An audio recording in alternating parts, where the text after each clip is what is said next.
Þá ætlum við að finna út úr því hvaða einhver nemandi,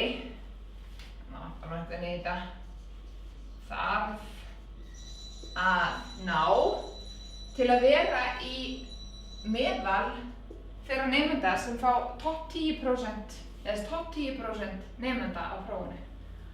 Að það er langbest að sjá þetta fyrir sér þegar við teiknum þetta upp. Því að nú erum við að gera akkurat öfugt við það sem við erum að gera í hinum liðunum.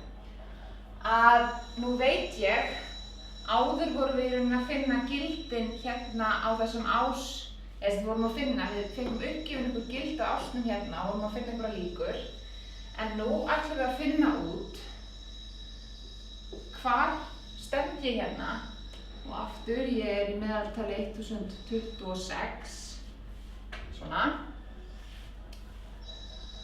Hvaða einkunn sem er litla x-ið mitt hérna þarf að fá þannig að þú sért í hópi þeirra nemenda sem er með 10% hæstu einkunnar.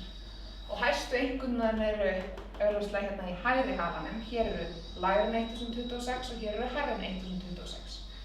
Svo við viljum vita nú hvar stend ég. Og aftur við erum ekki að vinna með stöðluðu normaldreifinguna, þannig að við getum ekki fundið þetta x beint með að fletta upp í töflu. En það sem við getum gert er að við getum fundið samsvarandi gildi, setagildi,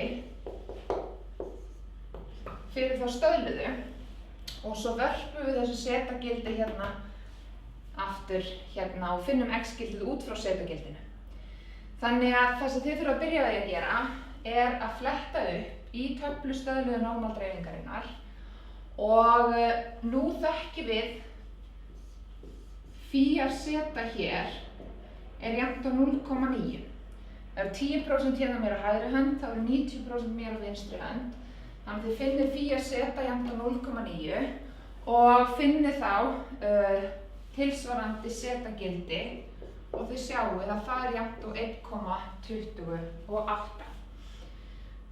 Nú ef við þekkjum setagildið, okkur vantar x-gildið af því það er einkunnin og það reiknum við sem x er jafnt á zeta sinnum sigma pluss my og þá getur kannski að koma manni mikið að orðið að rifja aðeins upp x mínus my deilt með sigma. Þetta er formúla sem við notum til að staðla og við leysum hreinlega hérna fyrir x og fáum út þessa formúlu hér. Nú þetta er allt saman þekktar stærðir. Zeta, við flettum því upp í töflunni, er 1,28.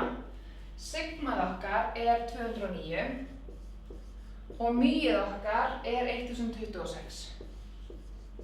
Og ef við reiknum svo út úr því að þá fáum við svo mikið sem 1293,52 stig. Þannig að ef nemandi ætlar sér að vera í topp 10 að þá þarf hann að fá að minnsta kosti 1293,52 stig.